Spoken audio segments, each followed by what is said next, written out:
आज की क्लास का जो मकसद है बड़ा इंपॉर्टेंट है दोस्तों। एक प्रेजेंटेशन में आपको देने जा रहा हूं, ध्यान से समझिएगा। व्हाई दिस सेमिनार, इसकी हमें नीड क्यों हुई।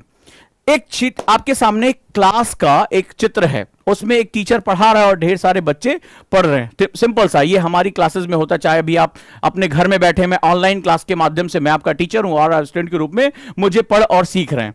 लेकिन दोस्तों एक बड़ा इंपॉर्टेंट फंडा है, जरा ध्यान से समझिए। और वो फंडा ये है कि एक टीचर को मैं ट्रांसमीटर बोलता हूं, ठीक है। ट्रांसमीटर जैसे एक रेडियो ट्रांसमिट करता है, एक सिग्नल ट्रांसमीटर है, तो वो जो उसके दिमाग में ज्ञान है वो अपने बच्चों को ट्रांसमिट करता है। मैं ऐसे हजारों लाखों बच्चों को डेली समय प्रबंधन, व्यक्तित्व प्रबंधन, पर्सनालिटी डेवलपमेंट के बारे में बात करता हूं। कुछ इसको सुनते हैं, कुछ इसको कहेंगे अरे क्या फालतू की बातें कर रहा, वो किसी और चैनल पर जाके अपना गाल बजा के चले आएंगे, फिर कहीं और चले जाएंगे, कुछ और काम करेंगे। वो अपने दिमाग की गंदगी हर जगह छोड़ते चले जाते हैं। बट टीचर एक ट्रांसमीटर होता है। लेकिन यहां पर सवाल यह है, क्या टीचर को एग्जाम देना है? क्या टीचर को लबासना को फेस करना है? क्या उस एग्जामिनेशन हॉल में टीचर बैठेगा? नहीं, उसमें कौन बैठेगा? स्टूडेंट बैठेगा। स्टूडेंट कौन होता है? स्टूडेंट का दिमाग रिसीवर होता है। रिसीवर होता है जो सिग्नल को रिसीव कर रहा है। मेरी बात को बड़े ध्यान से समझिएगा और बात पहुंच जाए तो मुझे बताइएगा कि वो रिसीवर होता है। एक क्लास में ढेर सारे बच्चे बैठे होते हैं, कुछ एग्जाम में टॉप कर जाते हैं, राइट। अगर आप यहां देखेंगे तो कुछ एग्जाम में क्या कर जाएंगे? टॉप कर जाते हैं। कुछ एग्जाम में बहुत एक्सीलेंट वर्क करते हैं। और कुछ का दिमाग क्या होता है, इसमें ढेर सारे थॉट चलते हैं। इस उम्र में थॉट भी बहुत आते हैं, तो दिमाग में बहुत से विचार चल रहे हैं। कोई मोबाइल चेक कर रहा है, कोई कुछ सोच रहा है, कोई ध्यान से टीचर की बात को सुन रहा है, कोई जो है वो किसी और दुनिया में, उसको क्लास का लेक्चर पसंद नहीं आ रहा है। तो एक जो क्लास होती है उसमें अलग अलग तरह के रिसीवर्स होते हैं, अलग अलग तरह के मानसिकता। इस समय भी अभी कोई बैठा होगा, इस समय किसी ने पूछा तुम कैसी हो, अभी चैट चल रहा है, तुम कैसी हो, कहां से हो। अब उसको इससे मतलब नहीं है कि एक व्यक्ति अपना अंतरराष्ट्रीय ज्ञान लेकर जो है एक सेमिनार के माध्यम से आपकी समस्या का समाधान दे रहा है। इसी क्लास में कई लोग तुम कहां से हो, तुम कहां से आई हो, आज ही सब कुछ पटा लेना चाहते हैं, आज ही जो है वो अपना घर बसा लेना चाहते हैं। उनको संसार की और किसी चीज से कोई लेना देना नहीं है। तो क्योंकि माइंड है, अब जरा ध्यान से समझिए, कुछ इसको बड़े ध्यान से सुन रहे हैं कि आज मेरी एक समस्या का समाधान निकलेगा। थोड़ी देर बाद क्लास खत्म होगी, मेरे बच्चे कई ढेर सारे मुझे व्हाट्सएप भेज देंगे, सर ये रही क्लास के नोट्स, ये रहा आपका आउटपुट। क्लियर है? तो ऐसे बहुत से अलग अलग दिमाग होते हैं।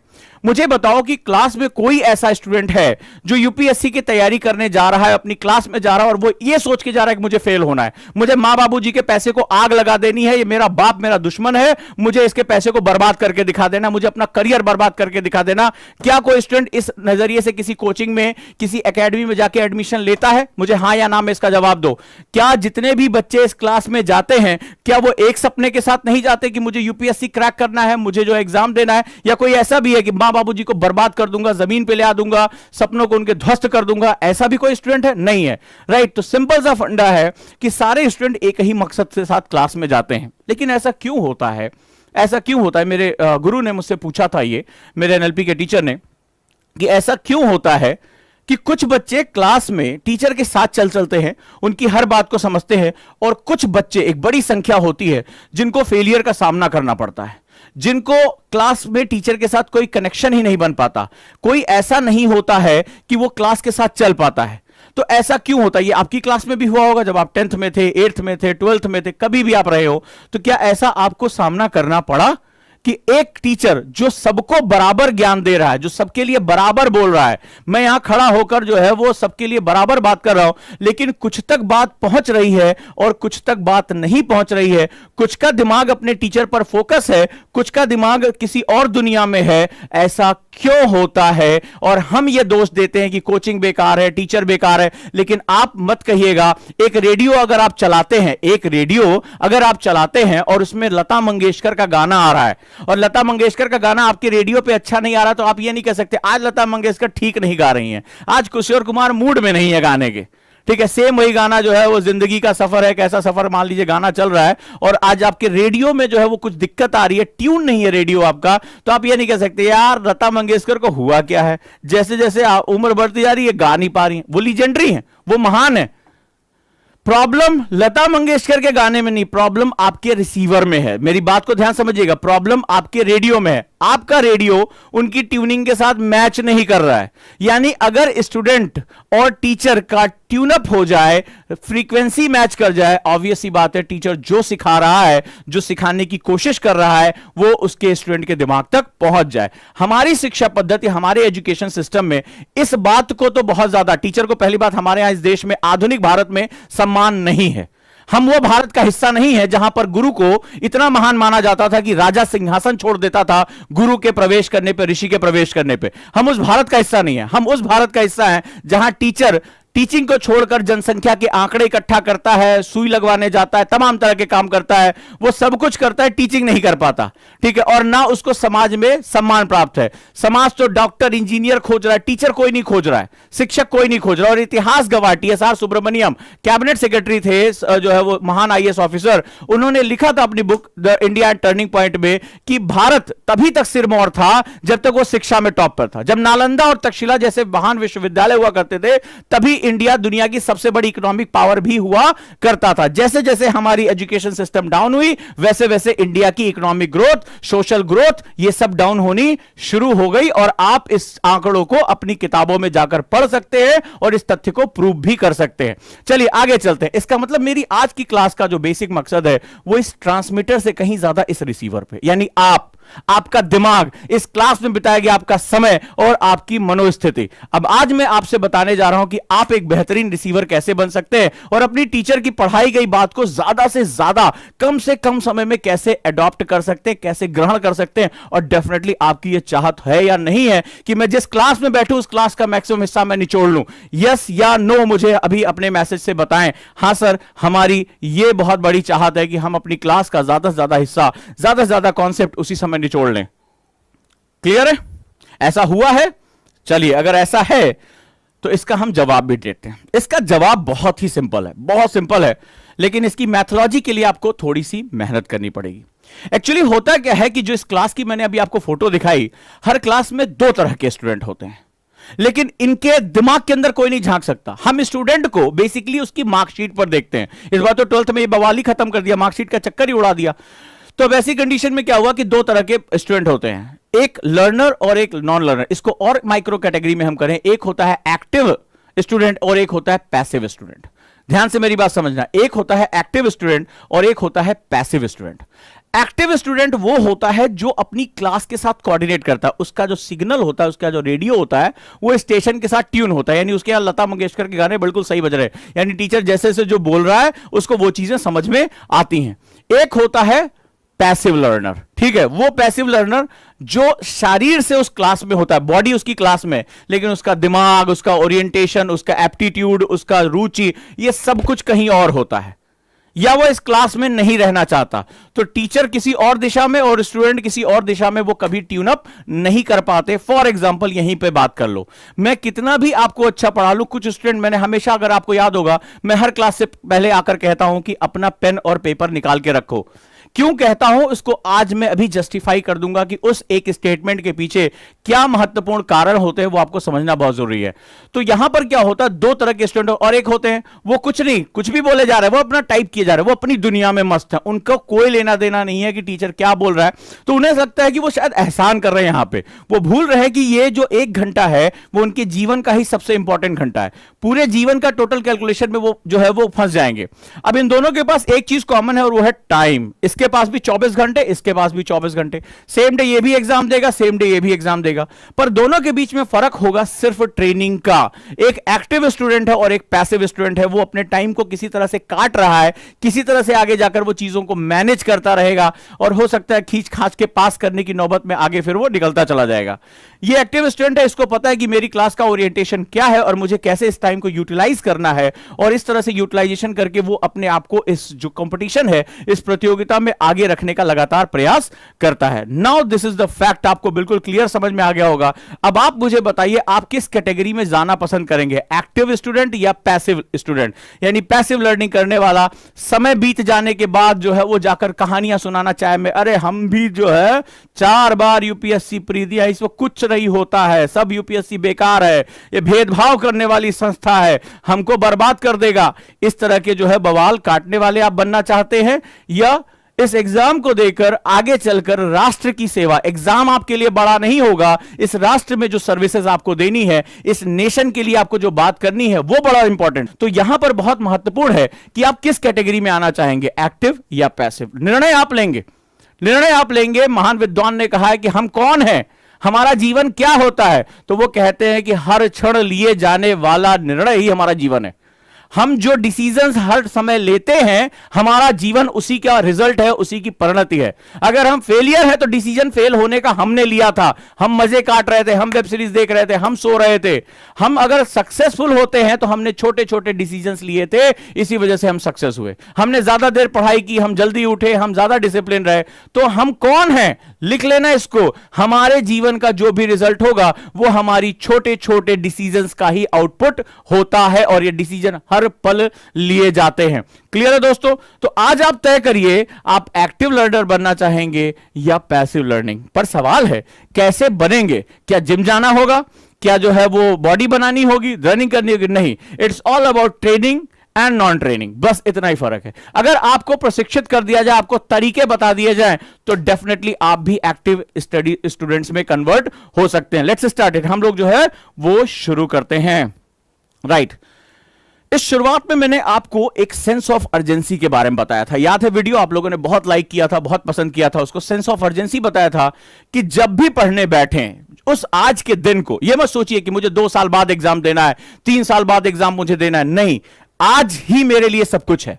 आज को जिसने जस्टिफाई कर लिया वो अपने कल को जस्टिफाई करेगा, हफ्ते को जस्टिफाई करेगा, अपने महीने को जस्टिफाई करेगा और अपने ईयर को जस्टिफाई कर पाएगा। हम में से ज्यादातर लोग उधर की तरफ देखते हैं, घास बड़ी हरी, अरे अभी 2 साल है सर, इतना प्रेशर क्यों दे रहे हो, इतना ज्यादा क्यों पढ़ा रहे हो, अभी 2 साल है सर। ठीक है, तो वो वाला स्टूडेंट वैसे भी उसका 2 साल ऐसे ही निकल जाता है। ठीक है, तो यहां पर मैंने आपको सेंस ऑफ अर्जेंसी दिखाई। अब मैं आज आपको और मजेदार चीज बनाने जा रहा हूं। 1 घंटा, 1 क्लास, 1 लेक्चर, आधा घंटा अपना बेस्ट कैसे निकाल सकते हैं। आप कैसे न्यूज़पेपर को पलटते जाएंगे और आपकी इंफॉर्मेशन आपके दिमाग में आ जाएगी। मैं कोई न्यूज़पेपर की नोट्स नहीं बनाता, लेकिन मेरी क्लास में जितने बच्चे होंगे अगर इस मंच पर है वो जानते हैं यार ये आदमी इतना हाईली अपडेटेड है कि आज सुबह की न्यूज आई, वो मुझे क्लास में ज्योग्राफी पढ़ा रहा हूं, धड़ाधड़ जोड़ता चला जाता है, इस पेज पर हेडलाइन, ये लाइन, वो लाइन। और आश्चर्यजनक है, मैं न्यूज़पेपर सिर्फ उतनी देर पढ़ पाता हूं जितनी देर में चाय पी रहा होता हूं। जितनी देर में चाय पी रहा हूं उतनी देर में न्यूज़पेपर मुझे पूरा का पूरा स्क्रीन हो जाता है कि कहां कौन सी न्यूज़। और सभी बच्चे जानते हैं कि क्लास में उसको मैं रेफर करता हूं। और अब तो मैंने स्टैटोडायनामिक की क्लास अपने दूसरे चैनल पे शुरू कर दी है, जीएस-एनसीईआरटी पे, और उसके पीछे सबसे बड़ा लॉजिक यही है। तो आखिर आप ये कैसे कर सकते हैं कि टीचर उधर बोलता रहे और इधर ज्यादा से ज्यादा चीजें मेरे दिमाग में आती रहे। मैं न्यूज़पेपर पढ़ूं तो ज्यादा से ज्यादा चीजें मेरे दिमाग में आ जाए, मैं अपने हर टाइम को कैसे यूटिलाइज कर सकूं। डेफिनेटली आप ये जानना चाहते होंगे, अब मैं आपको वो बताने जा रहा हूं। Right, so how to become active student. Active student बनने का तरीका क्या हो सकता है, यह बड़ा इंपॉर्टेंट है। लेकिन इस जैसा मेरी हमेशा से आदत रही, मैं बहुत बेसिक चीजें आपको बताता हूं, लॉजिक। तो ये कॉन्सेप्ट कुछ और नहीं है, ये मछली पकड़ने का कॉन्सेप्ट है। राइट, मछली पकड़ने का। तो मछली पकड़ना यानी फिशिंग जो होती है कैसे की जाती है, आप जरा ध्यान समझिए। ठीक है, फिशिंग करने के पीछे अगर मछली पकड़नी है तो ऐसा तो नहीं होगा तुम ऐसे एक डंडा लेकर जाओ, फेविक्विक का ऐड आता था तो उसमें ऐसे पानी में डालोगे और मछली आ जाएगी। नहीं, आपको कांटा और चारा लगाना पड़ेगा। राइट, कांटा लगेगा जरूर। तो यहां पर आपको एक हुक रखना पड़ेगा, उसमें चारा जो है वो लगाना पड़ेगा, और थोड़ा देर बाद, आप थोड़े प्रयास के बाद आपकी मछली जो है वो पकड़कर आ जाएगी। क्लियर है? एक्चुअली में हमारे माइंड में भी हुकिंग होती है, हमारे माइंड में भी इंफॉर्मेशन कभी भी एब्सोल्यूट नहीं आ सकती है। फॉर एग्जांपल मैं करूं, मुझे ये टी शर्ट टांगनी है, याद रखिएगा, मुझे टी शर्ट टांगनी है। मैंने कहा बेटा मैं ऐसे हवा में टांग सकता हूं, तो तुम मेरे ऊपर हंसोगे, बोले सर आप टीचर हैं, आप इतना कुछ पढ़ाते हैं सिविल सर्विसेज को, आपको ये बेसिक नहीं पता कि मुझे ये टी शर्ट टांगने के लिए एक हुक की जरूरत पड़ेगी। ये तो आप बेसिक बता जाओगे, इसमें पढ़े लिखे की जरूरत नहीं, रिक्शे वाले पकड़ो वो भी बता देगा आपको। तो मेरा क्वेश्चन यही है, एनएलपी यानी न्यूरो लिंग्विस्टिक प्रोग्रामिंग कहती है, जिसका मैं एक्सपर्ट हूं, वो ये कहती है कि कोई भी इंफॉर्मेशन दिमाग में ऐसे बिना हुक के नहीं टंगेगी। If you prepare your hooks, ध्यान रखना, अगर कांटे को तुमने ढंग से तैयार कर लिया, मछली तो फंसेगी। मछली मतलब क्लास में टीचर की पढ़ाई गई इंफॉर्मेशन, न्यूज़पेपर में छपा हुआ एडिटोरियल, उसकी इंपॉर्टेंट न्यूज, कोई डॉक्यूमेंट। अब मुझे वो मछली फंसानी है, मछली मतलब आउटपुट, लेकिन फंसाने के लिए जो कांटा है उसको आपको तैयार करना पड़ेगा। डन है? मेरी बात क्लियर पहुंच गई? अब वो कांटा क्या है ये हम समझते हैं। आप जो है अगले 30 दिनों तक उसको फॉलो करते हैं, आप देखेंगे आपके पढ़ने का, न्यूज़पेपर पढ़ने का, क्लास में जाने का तरीका हमेशा के लिए बदल जाएगा। लेकिन अगले 30 दिनों तक वो फॉलो करना पड़ेगा। करेंगे तो मैं आपको बताऊं कि ये कांटा कहां से तैयार होगा और मछली कैसे फंसनी है। चलिए आपको अपनी वो ट्रिक बताता हूं जिससे मुझे सबसे ज्यादा बेनिफिट होता है। सो चलिए आज हम बात करते हैं कुछ इंपॉर्टेंट फंडे पे। How to think like successful student. जो सफल स्टूडेंट होते हैं जैसे doctor Adapa Karthik, UPSC topper, या तमाम अन्य लोग जैसे टीना डाबी, ये लोग कैसे पढ़ाई करते हैं और अपनी उन्हीं बुक से जो विपिन चंद्र आपके पास है, एनसीईआरटी आपके पास है, उसमें से अपना अर्क निकाल लेते हैं। Let's start it. चलिए लिखिए, सफल विद्यार्थी का कांटा। ठीक है, यानी कि वो अब मुझे मछली पकड़नी है तो वो कैसे मैं पकड़ूंगा। सबसे पहला, दुनिया भर के जाने माने लीडिंग एक्सपर्ट करते हैं बी क्यूरियस। आप जो है वो क्या करने, जिज्ञासु बने। आपसे भी कहा गया होगा कि अच्छा स्टूडेंट वही होता है जो जिज्ञासु होता है। सुना होगा आप लोगों ने, आपने सुना होगा बहुत क्यूरियस होता है, वो प्रश्न पूछता है। ठीक है, तो प्रश्न तो मेरी क्लास में पूछते हैं, लेकिन कई बार मैंने देखा है कि स्टूडेंट बहुत ही वाहियात तरह के प्रश्न भी पूछ लेते हैं। उन्हें हर चीज में क्या क्यों कैसे लगाने का उनको पता ही नहीं होता है कि आईएएस ऑफिसर बनने के लिए या सक्सेसफुल होने के लिए मुझे किस तरह के प्रश्न और किस ऑर्डर में प्रश्न पूछने चाहिए। बहुत इंपॉर्टेंट है। हैपहजार्डली अगर आप गए तो इसका मतलब है आप फिर पूरी क्लास को भी डिस्टर्ब करोगे और अपने माइंड को भी डिस्टर्ब करोगे। ठीक है, जैसे सिंपल सा क्वेश्चन, ब्रह्मांड पढ़ा है सर, ब्रह्मांड कैसा होता है, ब्रह्मांड का कोना कैसा है। आप छोटे नर्सरी के बच्चे नहीं हो, वहां पर माता पिता इसका जवाब देते हैं। आप यूपीएससी की तैयारी करो और आपका पास टाइम लिमिटेड है, तो आपको स्ट्रक्चर क्वेश्चन पूछने की आदत होनी चाहिए, या अपने क्वेश्चन में इंफॉर्मेशन को सटा देने की, उसको ग्लू करने की आपके पास आदत होनी चाहिए। चलिए स्टार्ट करते हैं। How to think like successful student. Number 1, तो अदापा कार्तिक कहते हैं कि अगर आप बिगिनर हो, अभी आप सीख रहे हो, तो इसमें दोनों तरह के बच्चे हैं। अभी जो बिगिनर हैं वो कहते हैं कि आस्क सम क्वेश्चंस। लिखो, basic question if you are beginner. अगर आप बिगिनर हो तो आप ये क्वेश्चन पूछो। ठीक है, अदापा कार्तिक ने अपने सेमिनार में कहा कि मेरे 6-7 नौकर थे जिन्होंने मुझे आईएएस बना दिया। तो वो नौकर क्या थे, उन्होंने कहा कि आस्क सम क्वेश्चन। ठीक है, ये बेसिक है। अभी इसका एडवांस वर्जन आपको मैं बताऊंगा, जैसे हाउ, ठीक है, व्हाट क्या है ये, व्हेन कब हुई घटना, क्या चीज है, वेयर आपको भी ये बात कही गई होगी, लेकिन अभी आप इसको बेसिक आप लिखो इसको, हु कौन, वाई क्यों, विच। ये बेसिक क्वेश्चन है। अदापा कार्तिक कहते हैं कि मैं जब भी कुछ पढ़ता था, राइट, तो मैं जब भी कुछ पढ़ता था तो मैं इन्हीं का प्रयोग करता था, इनको छोटे छोटे हिस्सों में तोड़ लेता था कि हाउ कैसे हुआ, ये चीज कैसे हो रही, गांधी का आंदोलन कैसे हुआ, या कोई भी चीज है ये प्रोसेस कैसे हो रहा है, दिन और रात का प्रोसेस क्या है, रिवॉल्यूशन का प्रोसेस क्या है। ठीक है, व्हाट क्या चीज है, व्हेन कब हुआ, आप डाटा इकट्ठा कर सकते हो, वेयर कहां, प्लेस के बारे में जानकारी ले सकते हो, हु पर्सनालिटी के बारे में जानकारी ले सकते हो, वाई इसके रीजंस को आइडेंटिफाई कर सकते हो। और मैंने हमेशा कहा था, जब मैं एनसीईआरटी का क्लास शुरू कर रहा हूं, मैंने कहा था कॉज एंड इफेक्ट, यानी कारण और प्रभाव आज यूपीएससी में सबसे ज्यादा पूछे जाने वाला क्वेश्चन है, कारण और प्रभाव, राइट, एंड विच। ठीक है, तो ये बेसिक क्वेश्चन हो गए। डेफिनेटली आप लोग भी इसके बारे में जागरूक हो गए। अब मुझे एस्से लिखना है, मुझे आंसर राइटिंग करनी है, मुझे न्यूज़पेपर पढ़ना है, मुझे क्लास को तुरंत के तुरंत उठाना है, और यूपीएससी के हिसाब से कोई मुझे स्ट्रक्चर दे दे, ये तो मुझे पता है। तो चलिए अब यूपीएससी का स्ट्रक्चर हम देखते हैं। अगर आप यूपीएससी की प्रिपरेशन कर रहे हैं तो आप किस तरह का स्ट्रक्चर उठा सकते हैं। Let's start it. चलिए, सबसे पहले जब मुझे कोई चीज पढ़ना होता है, विपिन चंद्रा है, भूगोल है, जो और भी कॉन्सेप्ट्स है, सबसे पहले मुझे पता होना चाहिए कि डिवीजन क्या है, यानी प्रारंभिक विभाजन मेरे पास कितना है। डिवीजन का मतलब है कि मैं किस पार्ट में, मैं आधुनिक भारत में हूं, मैं प्राचीन भारत में हूं, मैं आर्ट एंड कल्चर पढ़ रहा हूं, बहुत वास्ट है इसके अंदर सिलेबस। तो सबसे पहले मैं अपना माइंड सेट करूं कि मैं किस पार्ट में, मैं फिजिकल ज्योग्राफी में हूं, मैं वर्ल्ड ज्योग्राफी में हूं, मैं इंडियन ज्योग्राफी में हूं। सबसे पहले मुझे डिवीजन क्लियर होना चाहिए। रुकिए और सोचिए डिवीजन क्या है इसका। तो सबसे पहले मेरे चैप्टर का नाम क्या है, फोकस करो उस पे, यानी उसको एनालाइजिंग करो कि आप क्या है, जियोमॉर्फोलॉजी पढ़ रहे हो। ठीक है, लेसन्स क्या है और इसकी थीम क्या है, यानी इसकी विषय वस्तु क्या है, ये किसके बारे में बात कर रहा है, पृथ्वी के बारे में बात कर रहा है, एटमॉस्फेयर के बारे में बात कर रहा है, ये गांधी के बारे में बात कर रहा है, नेहरू के बारे में बात कर रहा है, इसकी बेसिक थीम क्या है। क्लियर है, पहला हमने विभाजन यहां से कर लिया। नेक्स्ट वन, अगर हम अगले में आते हैं तो फिर हम देखते हैं कि इसकी बेसिक प्रॉपर्टीज क्या है। प्रॉपर्टीज का मतलब है कैरेक्टरिस्टिक ऑफ थिंग्स, यानी कि विषय की विशेषता क्या है इसमें, इसके बेसिक प्रॉपर्टीज क्या हैं। जैसे मान लीजिए अगर आप पढ़ रहे हैं और आप इनसाइड ऑफ द अर्थ पढ़ रहे हैं ज्योग्राफी में, तो आपको पता होगा कि पृथ्वी के अंतरतम की जानकारी लेने के लिए मुझे भूकंपीय तरंगों की जानकारी का होना बहुत जरूरी है। अगर मुझे सीस्मिक वेव्स के बारे में नहीं पता होगा तो पृथ्वी के अंदर जो भी आधुनिक है वो मुझे नहीं पता होगा। तो मुझे उनकी प्रॉपर्टीज या उनकी कैरेक्टरिस्टिक के बारे में पता होना चाहिए। अगर आप आज प्री में पेपर उठा के देखेंगे तो कैरेक्टरिस्टिक पे इतने ढेर सारे क्वेश्चन है कि आप उसमें पाएंगे कि आप बहुत कुछ अच्छा इसमें कर सकते हैं। नेक्स्ट हम आ जाते हैं और अब हम यहां समझते हैं नेक्स्ट वन।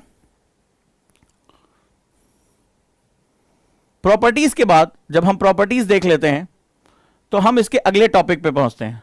नेक्स्ट लिखिए, कोई भी चीज जो आज मेरे सामने है, याद रखिएगा अगर आप क्लास में हो और बहुत ही स्पेसिफिक यानी पढ़ना और लिखना दोनों आप एक साथ करना चाहते हैं तो इस कार्यक्रम को बनाते रहिए।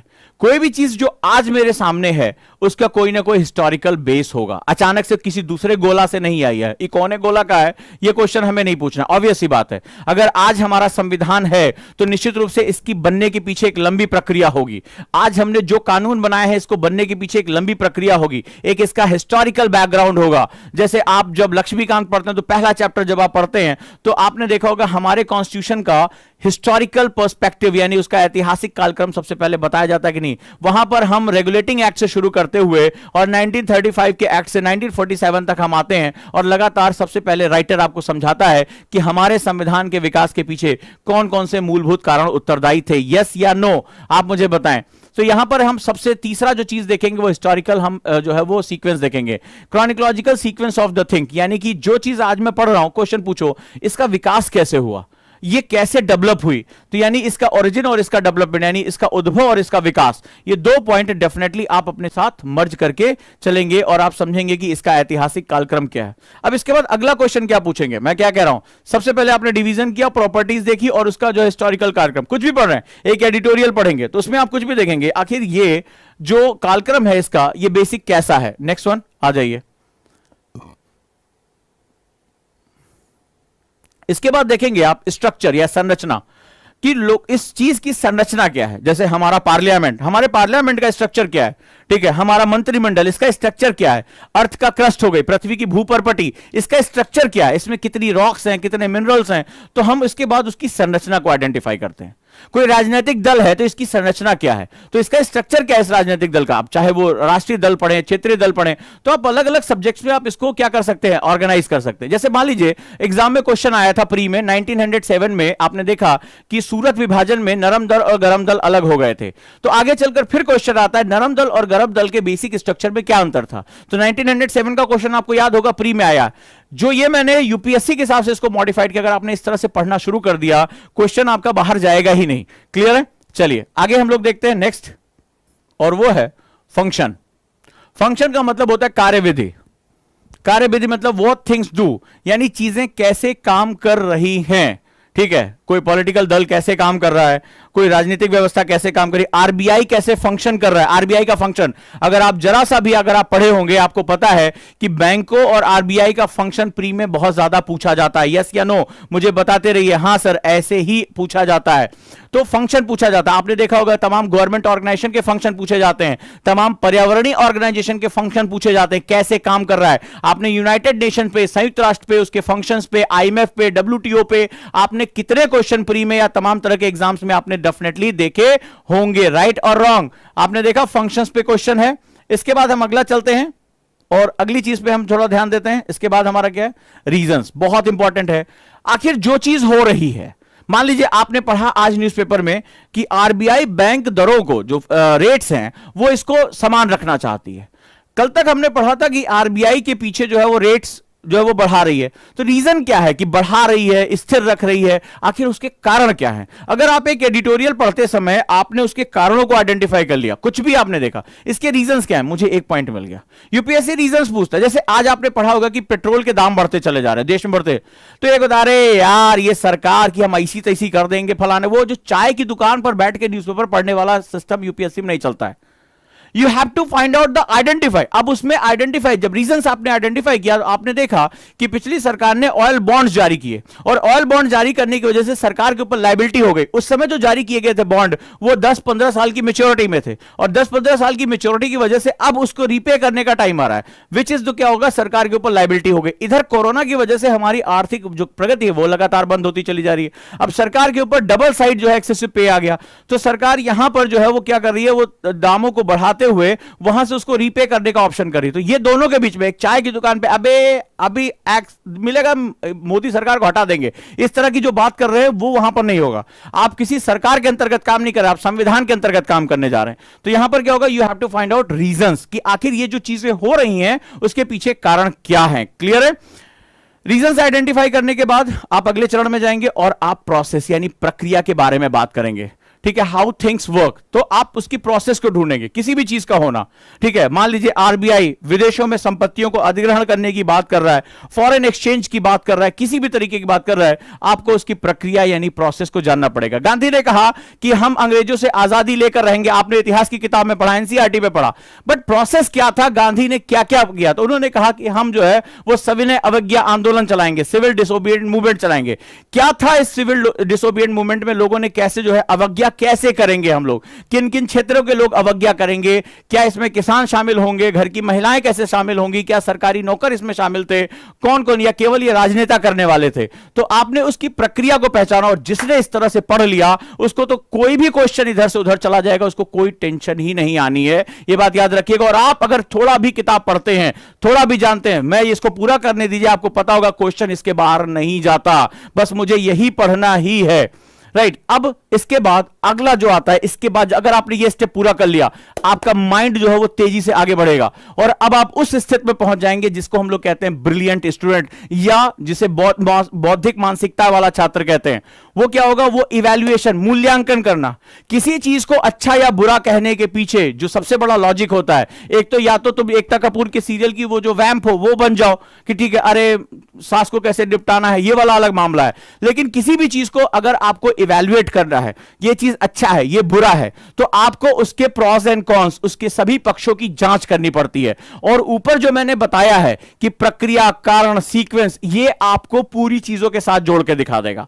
ठीक है, तो आप क्या होगा, इवैल्यूएशन कर सकते हैं, मूल्यांकन कर सकते हैं कि ये चीजें कैसी हैं। ठीक है, how things good things are, चीजें कैसे अच्छी होती हैं, उनका रोल क्या है हमारे जीवन में। ठीक है, ये सभी बहुत महत्वपूर्ण हो। जैसे मान लीजिए मैंने किसी स्टूडेंट को डांट दिया, अब जांग सर बहुत खराब आदमी, हम इनकी क्लास में नहीं जाएंगे, छोड़ के भागो, पता नहीं क्या बोले चले जा रहे हैं। एक को पता है कि यार इन्होंने डांटा इसलिए कि इससे मेरे जीवन का भला हो जाए, मैं एक बड़ी गलती कर रहा था, तो इनका मेरे जीवन में क्या रोल है, इसी हिसाब से आप अपना इवैल्यूएशन यानी मूल्यांकन करेंगे। आप उसका मूल्यांकन करने पे आप बताएंगे नहीं, ओजांग सर ने मेरे भले के लिए मुझे डांटा है, कल जब मैं आईएएस बन जाऊंगा तो समाज में मेरा ही नाम होगा, लोग मुझे, मेरे नाम के पीछे आईएएस लगेगा, ओजांग सर के पीछे नहीं लगेगा नाम। तो अगर आप इवैल्यूएट करने के लिए आपको न्यूट्रल होकर पक्ष और विपक्ष दोनों को आपको इवैल्यूएट करना आना चाहिए। राइट, नेक्स्ट हमारा पॉइंट है, और वो है क्लासिफिकेशन या वर्गीकरण। मतलब मैं किसी चीज को पढ़ा, मैं उसको चार्ट मेथड में उसका वर्गीकरण कर सकता हूं। इसको क्लासिफिकेशन, अच्छा बुरा, पॉजिटिव निगेटिव, समुद्री जो है वो स्थलाकृति या जो है वो स्थलीय स्थलाकृति, इन दोनों के बीच का अंतर, मैं उसका वर्गीकरण कर सकता हूं, उसका क्लासिफिकेशन कर सकता हूं। क्लियर है? ये स्टैटिक पार्ट हो गया। नेक्स्ट हम आ जाते हैं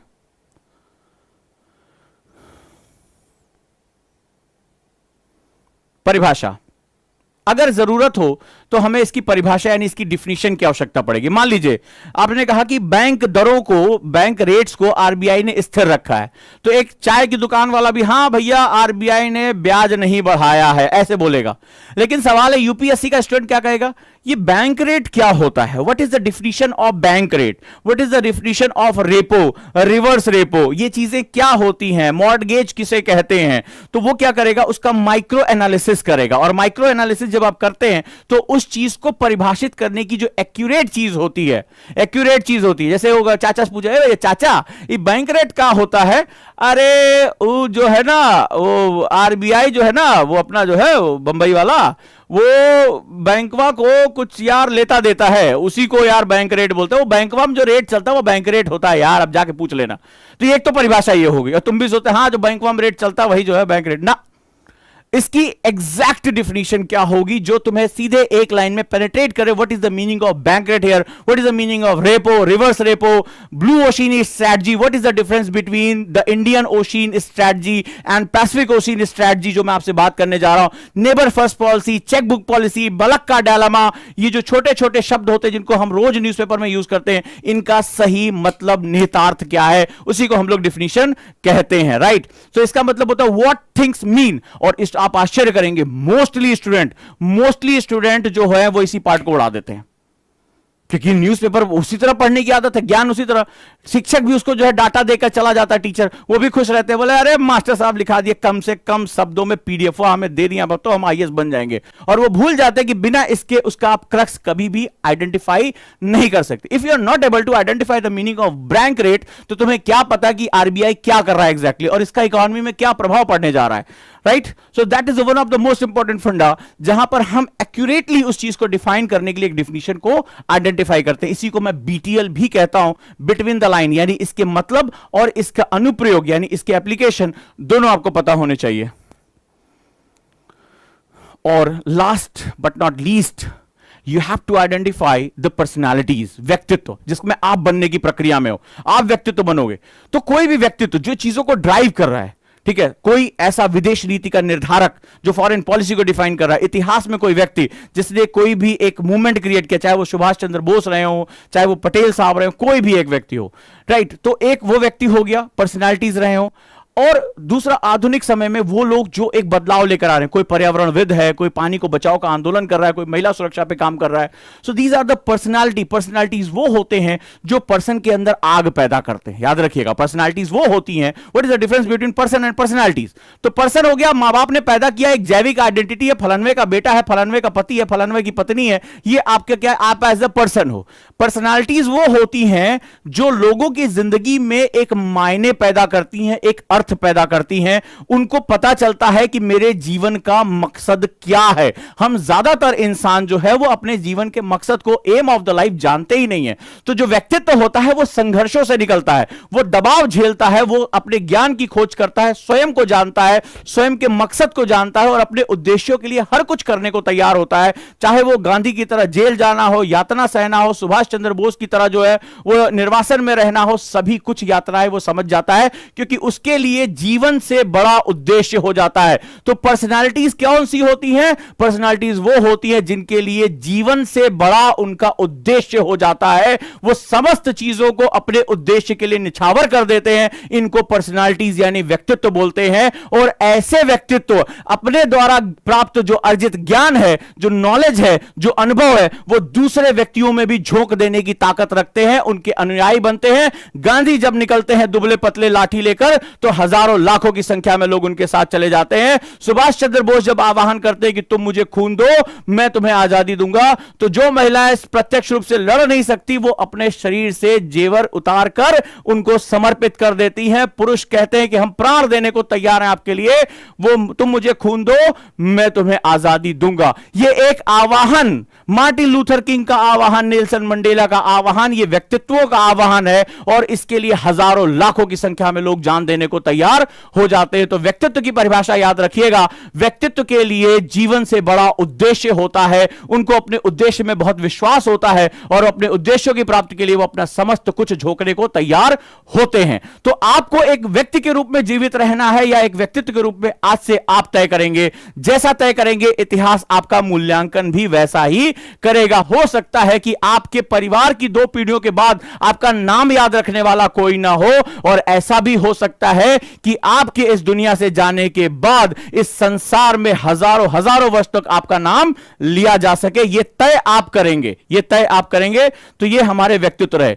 तो जो मैंने आपको बताया, ये अगर इस मेथड में, ये बेसिक मेथड जो आप जानते हैं, ये मैंने क्रिस्टलाइज किया है किताबों के हिसाब से। History, geography, economy, polity, newspaper, इनको पढ़ने का ये तरीका है। अगर आप एक दिन में नहीं आएगा ना, सुनकर आएगा। मैंने कहा 30 दिन, द वन थिंग, कल इसीलिए मैंने द वन थिंग की क्लास ली। इसको चार्ट बनाओ और अब पढ़ने की प्रक्रिया इसके हिसाब से डालो। तकलीफ होगी, फिर वापस आओगे, फिर तकलीफ होगी, फिर वापस आओगे, लेकिन ये तकलीफें व्यक्तित्वों का गर्भ स्थल होती हैं। याद रखिएगा, जब कोई बच्चा या बच्ची पैदा होता है, इस संसार में आता है, तो माता के गर्भ में वहां से वो निकलकर इस संसार में पहुंचता है। तो जो तकलीफें होती हैं, जो चुनौतियां होती हैं, चैलेंजेस होते हैं, वो इन व्यक्तित्वों का गर्भ स्थल होते हैं। ये वो वुम्ब है जहां से निकलकर ये संसार को रास्ता दिखाते हैं। तो कभी चुनौतियां या तकलीफें आए ना, तो घबराना नहीं, समझ लेना कि तुम्हारा जन्म होने की स्थिति में है, तुम्हारा व्यक्तित्व अब जन्म लेगा। तो इसको याद रखिएगा। अब आप तक मेरी बात अगर पहुंच गई है तो इसको आज से फॉलो करिए, बनाइए इसको खूबसूरत अपने कलर्स में और अपनी दीवार के सामने लिखिए द वन थिंग। ये मेरा एक चीज है, मुझे इसको 30 दिन तक फॉलो करना है, जब तक मैं इसको आदत में ना कन्वर्ट कर दूं। मैं न्यूज़पेपर, किताब, नोट्स इसी फॉर्मेट में पढ़ूंगा और धीरे धीरे तुम्हारे दिमाग में परिवर्तन आने शुरू होंगे। तय कर लीजिए कि आज से आप व्यक्ति रहेंगे या व्यक्तित्व रहेंगे। और यह भी जान लीजिए व्यक्तित्व बनने की कीमत बहुत बड़ी चुकानी पड़ती है। कई लोगों को अपने प्राण तक गंवाने पड़े। लेकिन मैंने कहा ना, जब व्यक्तित्व का अध्ययन करते हैं संसार के, तो वो व्यक्ति होते हैं, वो व्यक्ति होते हैं जिन्हें अपने जीवन से बड़ा अपना उद्देश्य दिखाई पड़ता है। जिस दिन तुम्हारे अंदर इनलाइटमेंट हो जाए कि मेरा मकसद मेरे जीवन से भी उच्च हो चुका है, आप समझ लेना कि संसार अब आपको फॉलो करने को तैयार बैठा है। अगर मेरी बात पहुंच गई तो मुझे जरूर बताइएगा। उम्मीद करता हूं कि आज मैंने आपकी कुछ समस्याओं का समाधान दिया। आप एक्टिव लर्नर कैसे बनेंगे? टीचर पढ़ाता जा रहा है, इसको क्रक्स करते चले जाओ। धीरे धीरे आदत में अपने आप, मुझे आज नोट्स नहीं बनाना पड़ता, दिमाग अपने आप, मैं बहुत ध्यान से सबको सुनता हूं और 2-3 दिन बाद अगर मुलाकात होती है तो मैं उसको एज इट इज उसको बात बता देता हूं, तुमने ये बात वहां कही थी। वो कई बार आश्चर्य, आपने कब इतने ध्यान से सुन लिया? तो यहां पर जो है वो बहुत महत्वपूर्ण जो है वो बात होती है। और यहां पर इसका कारण है कि मैं उसको इसी तरह से स्ट्रक्चर कर देता हूं। वो जैसे से बोलता जा रहा है मैं उसको अलग अलग कॉलम में डाल देता हूं। अब मेरी वो आदत बन गई। शुरू में मुझे भी तकलीफ हुई थी, तुम्हें भी तकलीफ होगी, ये बात याद रखना। पर तकलीफों से निकलने का नाम ही जीवन है, ये भी आप याद रखना। राइट दोस्तों?